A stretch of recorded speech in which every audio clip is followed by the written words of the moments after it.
Luke, welcome to Wealth Talk today. Well, Christian, it's a delight to be here. Thank you very much for the invitation. Yeah, you're very welcome, Luke. And today we're talking about, reinventing retail and how you're driving value from marginal retail space that succumbed to the juggernaut that is online shopping. So looking forward to hearing about that. But before we do that, would you mind just introducing yourself for our listeners who perhaps have not come across you before? No, happy to. And I think the thing that I usually preface any introduction with is I'm not a property person. And that might sound a bit unusual when actually you're spending another half an hour talking about property. But the reality is, I think from where I come has given me a distinct advantage. I am a business person. This is startup number 7. I'm in 35 years building businesses from the ground up. But the first 6 businesses were all technology businesses. And therefore, you're about as unconnected to the world of property as it's likely to or possible to get, and very different characteristics as the way you operate in those environments. But what I learned as I ended up in the world of property, that was all of the lessons, in fact, the vast majority of the things I learned were equally applicable if what you did was to focus on property as a market where there were customers and those customers had needs, and if you could deliver against those needs better, faster, more effectively than competing alternatives, you'd make progress. In other words, that's what you do in business.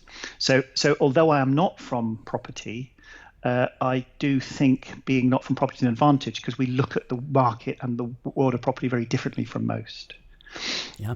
And it was only really a few years back, 2017, I believe, that you kind of entered the world of property. And, what was it that made you decide at that point that was the right time for you?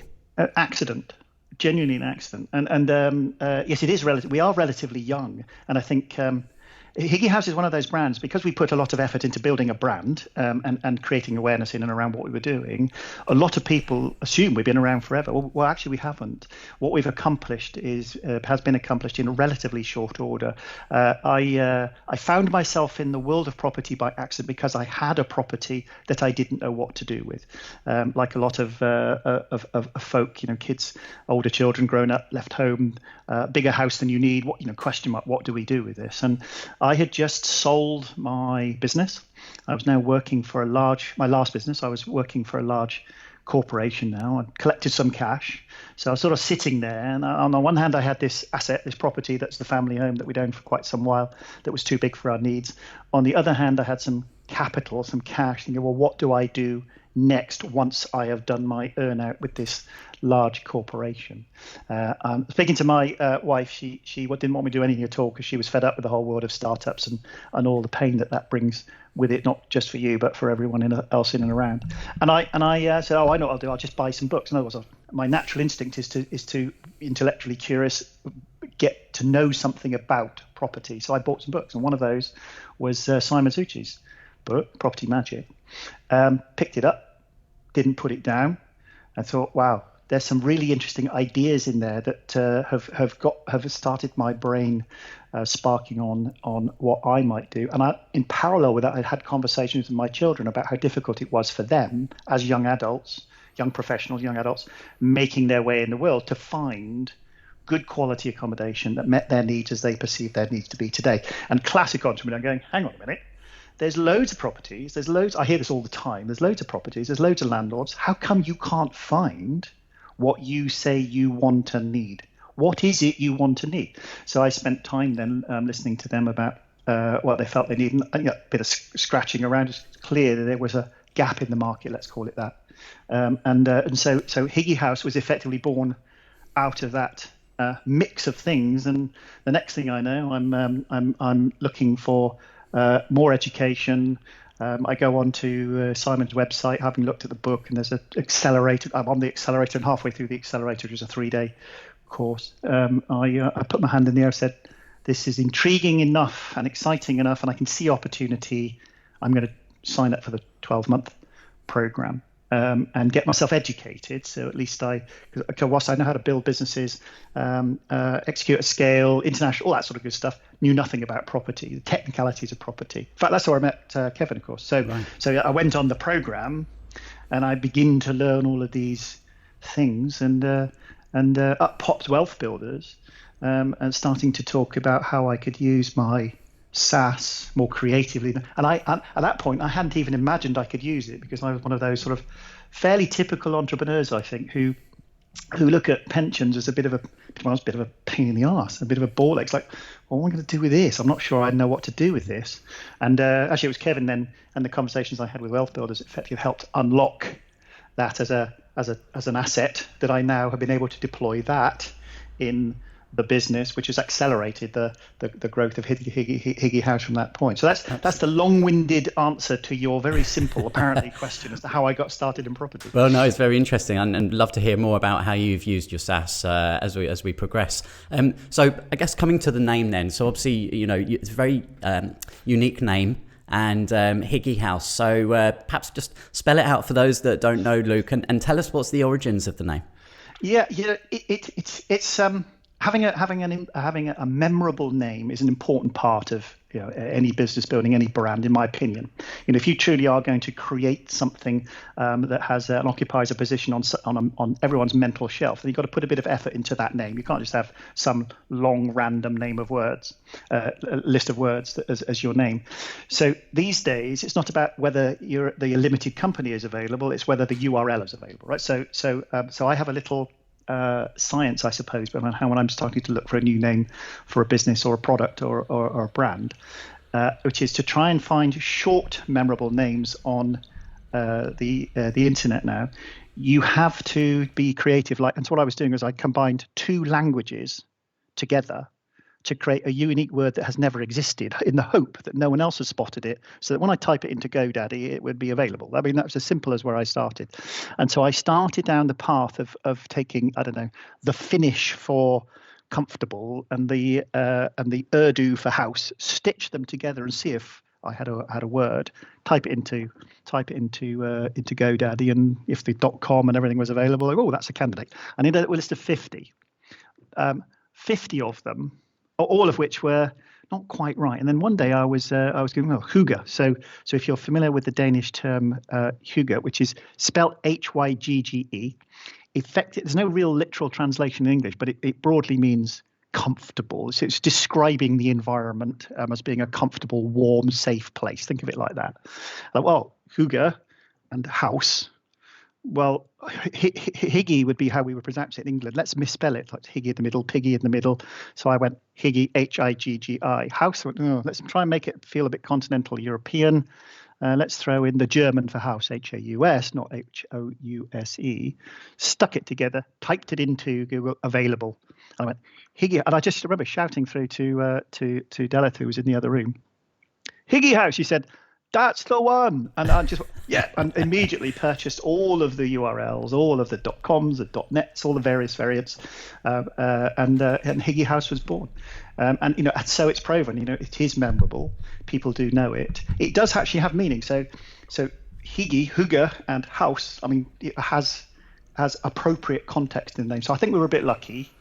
But we went through a systematic process that arrived at the end result, and that was the end result. Yeah, and of course your properties have a very unique look and feel, Luke. And I know our focus today conversation is really where you're moving towards now, which is reinventing retail. But I think really good to understand what the foundations of the business are. And for someone who doesn't know what a Higgy House property looks like, how can you best describe that?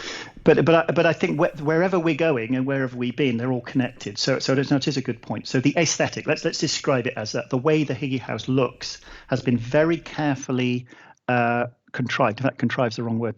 Considered, and it started out with a brief for our thinking that said New York loft meets Danish, with a dash of Tokyo for installation and application of small space living. So that's what we started with. And we said, what does that look like? And after a degree of iteration between myself, my sister, a couple of creatives, and one or two other members of the team, we ended up defining the look that has become the Higgy House look, which I would describe as sort of industrial, upcycled, quirky, colourful, because there's a little bit of colourful, but actually designed around the target market we were seeking to serve's general interest. Something instantly Instagrammable, for example, right? So very cool, deemed stylish by the audience we were seeking to. So that was the original aesthetic. What we then proceeded to do was to define that as systematically as we could in terms of what does that mean in terms of the furniture we put in the place, the flooring, all the finishes. Went and executed that, and then each time we've executed it subsequently, we've stuck to the core principles, but improved or innovated slightly each time. So if you looked at it today compared to what it was 5 years ago, it is different, but it's definitely connected. And as we started to think about our position in the world, I went, well, why does everyone run about worrying about service accommodation and HMOs? Those to me make no difference, none whatsoever. From the customer's perspective, it's a place to stay. The difference is you stay for 1 day or 1 year or longer. So why would they be any different? Why would you confuse the customer with this is service accommodation, this is rent? Forget all of that. The focus now is on the customer, what the customer sees and perceives. So the aesthetic was designed around what we felt would attract our customer, but also at the same time to be sufficiently distinctive so that if you walked into one, even if I hadn't told you, you'd know it was a Higgy House. And I think to a lesser or greater extent, we've accomplished that. And we will continue with this, by the way. So it just because we are now incorporating some new activities and new directions into what we're doing, does not mean it will suddenly be a completely new look and feel. In fact, quite the reverse. We're incorporating new things in because we think that's the right way to do it. But they are incorporated in, not different. Does that make sense? Yeah, it does. And it's interesting because obviously with all of your business background, Luke, and we know that any business really, it needs a proof of concept, right? So you need to make sure that what you think is wanted is actually wanted by the customer. So with that first property, I mean, did you go into that feeling confident? Yes, we've got a product here that we know the market is demanding. No. No, completely the opposite. It was like, well, we've got no idea. Everyone was telling us that we were mad because our first property was in Swansea, and Swansea. Actually, I love Swansea. It's a really interesting place. But we were told as we arrived that it was where ambition went to die. I think is what Dylan Thomas said about it, or someone said about it. So, is this really the place to put down a high-end, highly specified, community-centric new model for shared living, co-living as we now refer to it? Maybe not. And all the local landlords and investors are going, you're going to do what? Spend a ton of money more than they would spend on a property. So actually we entered it with some degree of trepidation that we could be wrong. This might not work. We did it. The rooms were let not within a week at record rents, by the way. And we went, we were right. There is a thing, and that was the first one.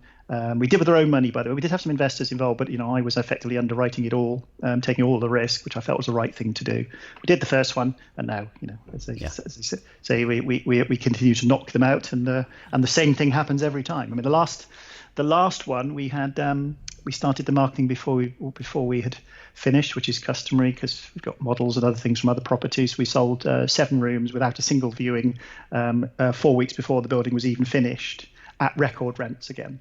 Yeah. So so the brand, the history, the aesthetic, and all the things we use to support that are now helping us drive the model forward in terms of the income and some of the operating metrics as well. Yeah, and I'd encourage anyone listening to head to the Higgy House website, have a look, because you'll see the images straight away, and get a really good feeling for what the properties look like. Just don't copy it. No, I'm kidding. We have. It's amazing how you see lots of. So we were one of the first. I think we may even been the first to have used bright colours and paint window reveals. There were a few things that we did that people went, oh, that's an unusual way to do it, and now people do that.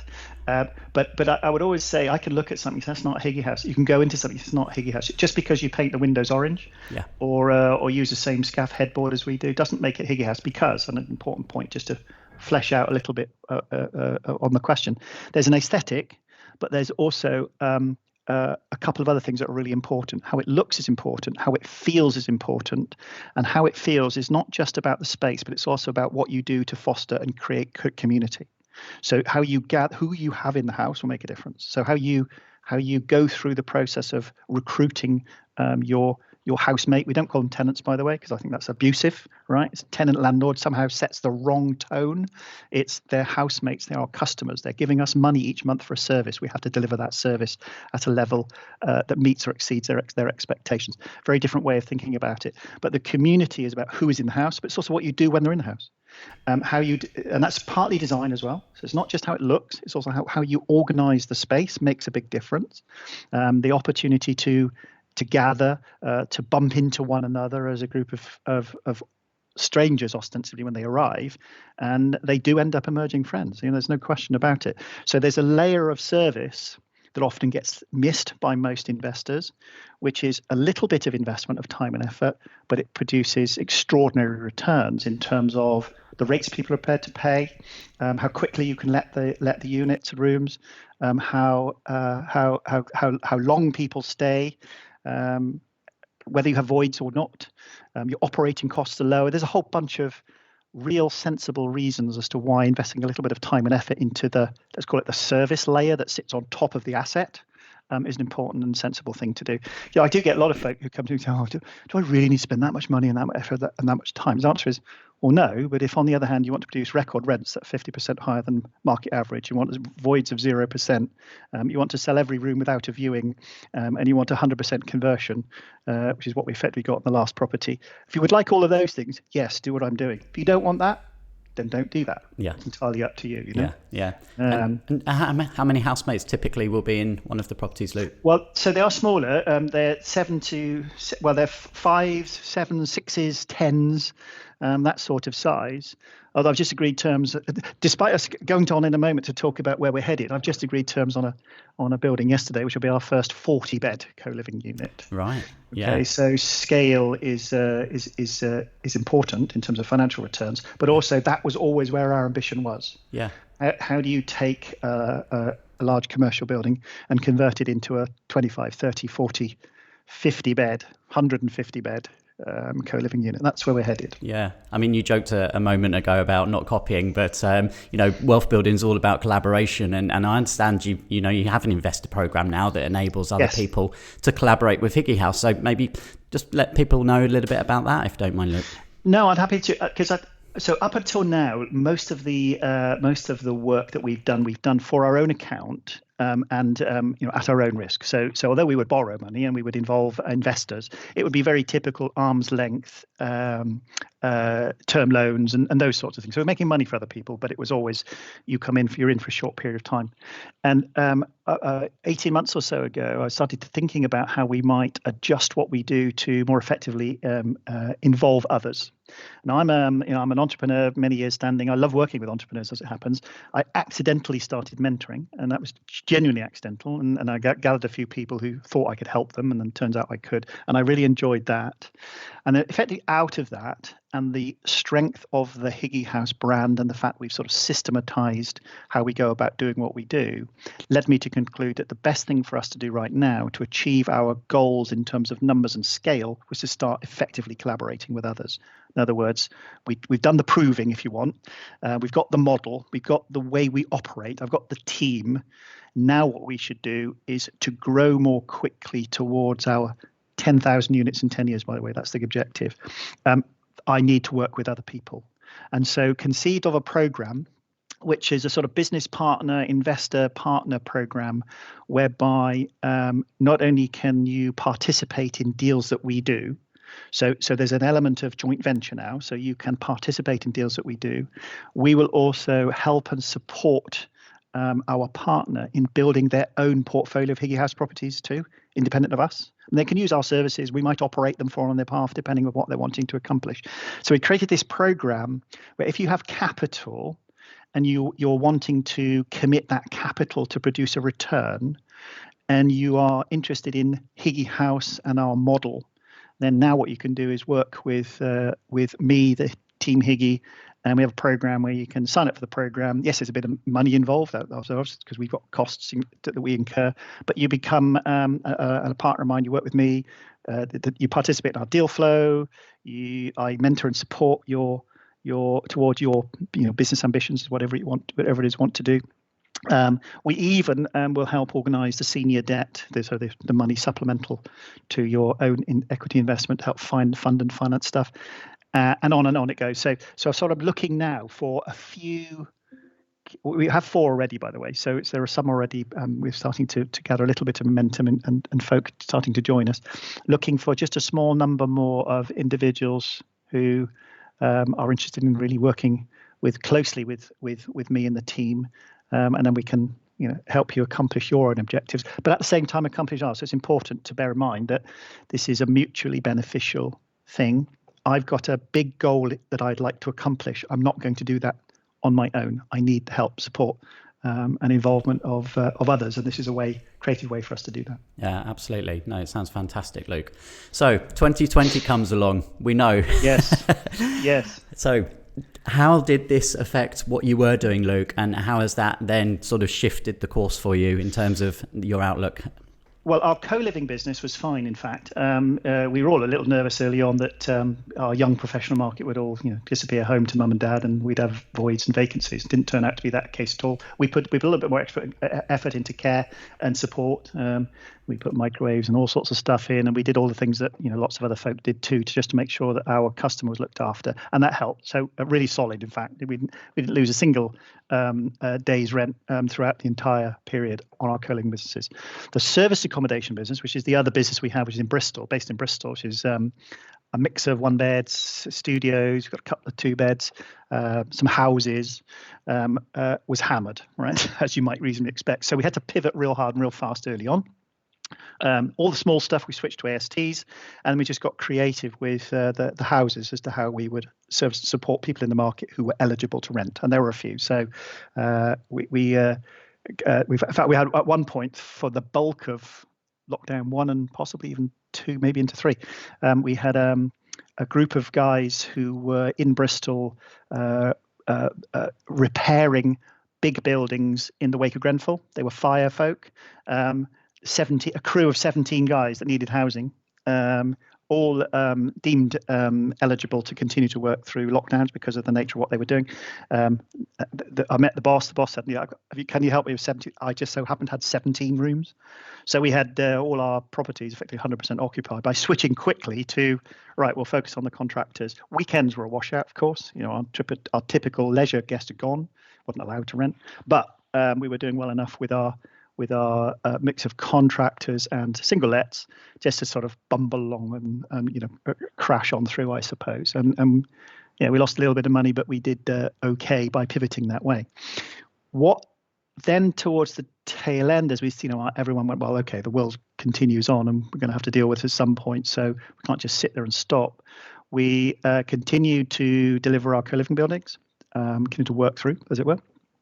We were allowed. We had to adjust the way we did it, of course, but we were looking for more purchases. And what I found was it was becoming increasingly difficult to purchase the type of asset that we had been purchasing, because there were lots of people. I don't know whether they'd seen a video somewhere about you can buy a house for £1 and HMOs are the thing to buy, but prices just went silly. I mean, people were paying way too much money. And we're very financially disciplined. So of course, if someone's going to bid the price up to beyond what that asset is worth, and I'm not going to make the returns I would need to make, I'm just not going to chase it. So that was happening too often for us to really achieve our longer term ambition. I couldn't buy enough properties, in other words, because people were popping up and paying silly money for them. So we went, okay, what do you do in that circumstance if you're a business? Well, what you do is you look for alternative directions in which you might travel to continue the momentum. And I happened to be offered a building in 2020, middle of 2020, June 2020. So we weren't far into the lockdowns and all the trouble that we subsequently had. And it was a retail building, and it was right in the heart of Bristol. For those of you who know Bristol, the old city, beautiful Georgian building, grade 1 and 2 star buildings listed in and around it, high traffic area, right in the heart of the city. And it was an off-market deal. Got a call from the agent. I think I've got one for you. And I went to have a look at it. And I saw it on Wednesday. I bought it on Friday. It was like, oh my God, this is amazing. And the reason I bought it was because although it was a retail building and an empty retail building that had previously had a building society actually occupy the retail space. And what had happened in November, a bit unlucky for the vendor, I suppose, November 2019, the 17-year lease came to an end. And the building society said, sorry, we don't need retail space anymore. And it was empty. They dithered a little bit as to what they should do with it. Of course, March comes along, lockdown happens, and they panicked. What we're going to do, we've got an empty retail building. The offices above are empty. We've got no income coming in. We've got costs going out. What do? We've got to sell it. And I was able to buy that building So they paid 495,000 for it 17 years ago. I paid 400,000 for it in the middle of 2020. And that got me thinking. I went, hang on a minute. If the world is running from the high street, maybe there's value to be had in finding creative ways to repurpose these buildings that would add more value. So we put a lot of thought before we bought it. In the few days before we bought it, we thought, okay, we'll take our hospitality experience, we'll take our co-living experience, we'll effectively transform all of that, and what we will do is we'll convert the upper stories into an apart hotel, because that delivers higher density. This was the thinking. And if it's C1 class, so in other words, it's a commercial to commercial, effectively, offices in this case to commercial to C1 apart hotel, we wouldn't have to worry about space standards.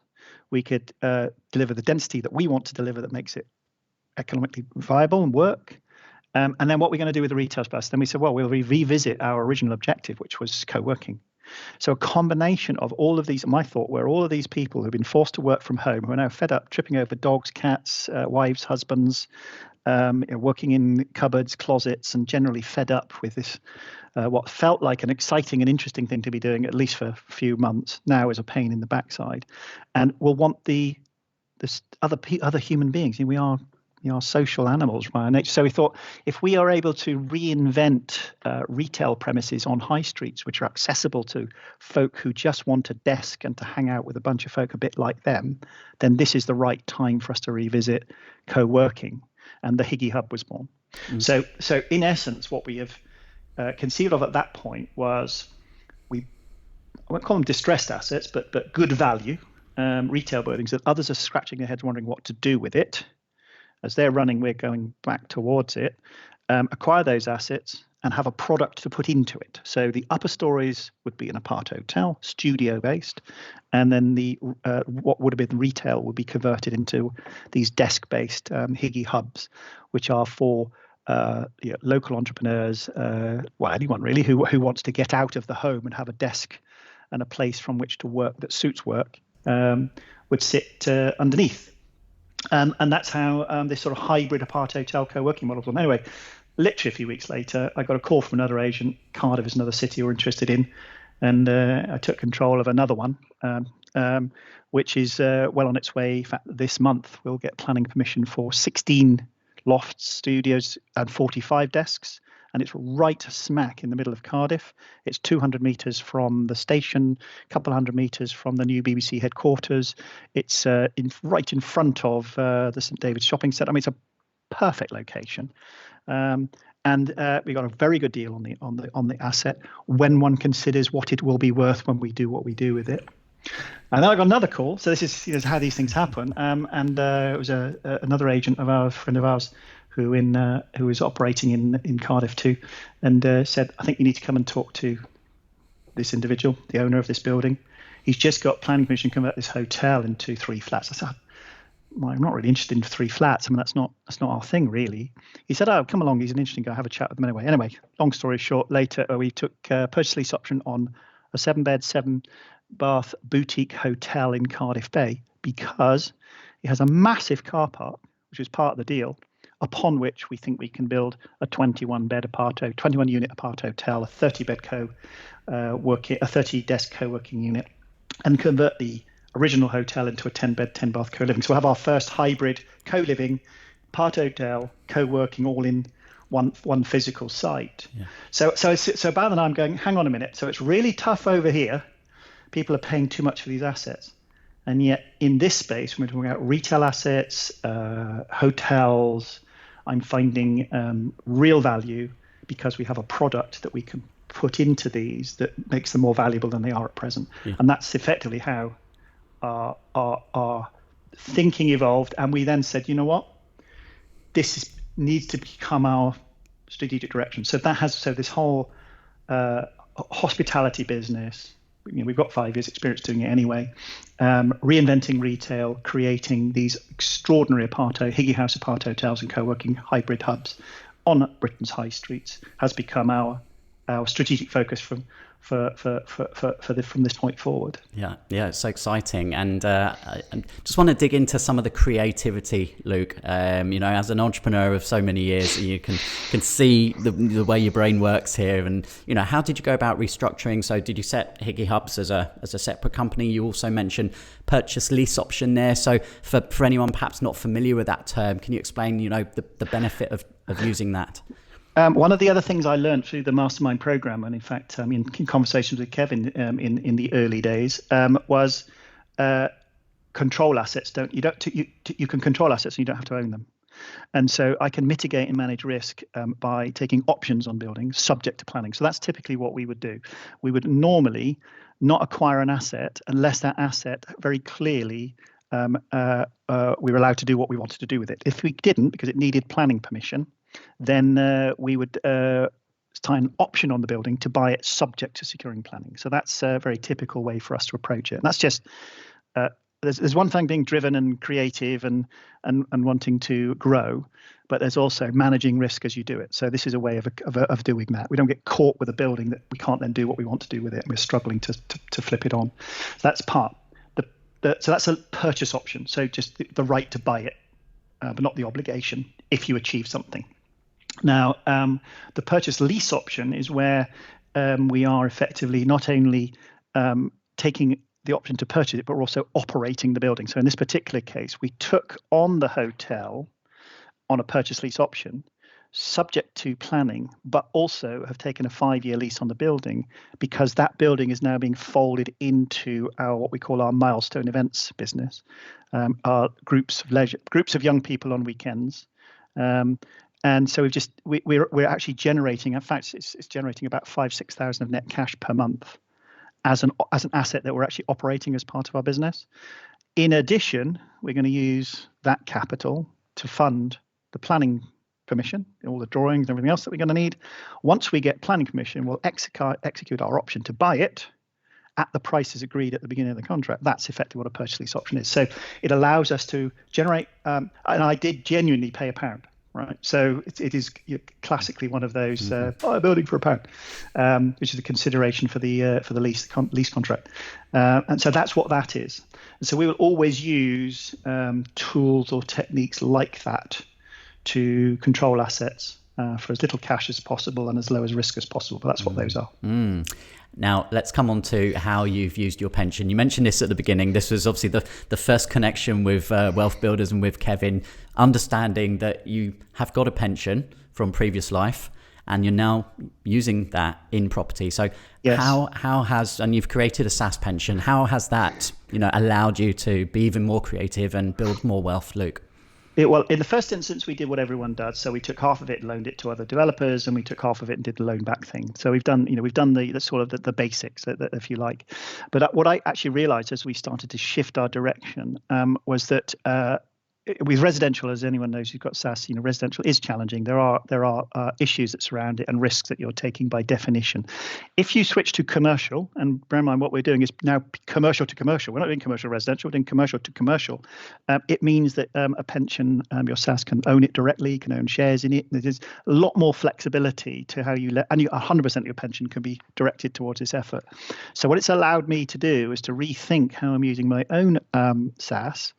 And so, for example, with our building in Clare Street, which is 3 months away from completion, it'll have upper stories will be aparthotel, and the Higgy Hub below will be title split. So we'll create 2 assets out of the one. And my pension is going to purchase the Higgy Hub directly. So it will own the Higgy Hub, but it will do it on a guaranteed rent from the operating company. So now I bought an asset that's producing income. We're managing both sides as it happens because we're also the operating company as well. I've suddenly found a model that gives me a tremendous amount of flexibility as to how, and with genuine, with inside the rules, as to how I help drive my own business. So I think although we did everything that you're supposed to do early on, this feels to me like almost like an unleashing of the potential, because now there are no half measures. I can use my pension. Well, it follows by definition, then so can our collaborators and joint venture partners can do the same thing. So as long as we stick to our C1, which is the use class for hotels, effectively commercial, and it varies depending on whether in Wales or England or Scotland, but the class E, let's call it for the UK, for the office retail or commercial. So suddenly this billions of pounds locked up in folks' pensions, with a lot of us sitting there going, what am I going to do with this to make a decent return, can be unlocked. And that's really where SaaS comes to the fore for us now. Yeah, no, that's fantastic, Luke. So, obviously you're a man who sets goals, has a vision. In the next 5 years, where would you, obviously you've got the target of 10,000, where do you see things in 5 years for yourself, Luke? Well, I'm well on the way to 50% of my objective, because it's 10,000 in 10 years. Who knows? I mean, it's the honest answer. I think the key thing is to identify a market segment in which you can operate, where you can make good and sensible returns, that has legs. You can see some, and then actively participate in it. If you'd have asked me 3 years ago, did I see ourselves reinventing the high street? And the answer was, well, no. So I think opportunities will emerge to take our model, which is ultimately all about making better use of buildings and properties than is currently the case. So I suspect at the back of my mind is we will end up creating small space living that actually allows the people who can't afford to buy properties the ability to buy properties. So I see micro apartments and us shifting from doing stuff that we rent to doing stuff that we actually sell, but creating product that allows what I would call the Higgy in the middle, right? So the young person who's doing well enough not to need or be entitled to any governmental support, but not earning enough money to have accumulated much of a deposit to be able to buy anything. They're sort of stuck, they're stuck. It's like, well, how can we create product or service, or create a product for them? So at the back of my mind, it's like, can we solve that problem of small micro apartments for sale to young people to get them on the ladder? Is probably where you'll see us active in a few years' time. But who knows? There could be another opportunity or problem that pops up that we seek to solve. That's what keeps it exciting, isn't it? Indeed, it does. We love what you're doing, Luke, and we're so pleased to have you share that with our listeners today. So thank you very much, and all the best. My pleasure. My pleasure. Thanks a lot, Chris. Take care.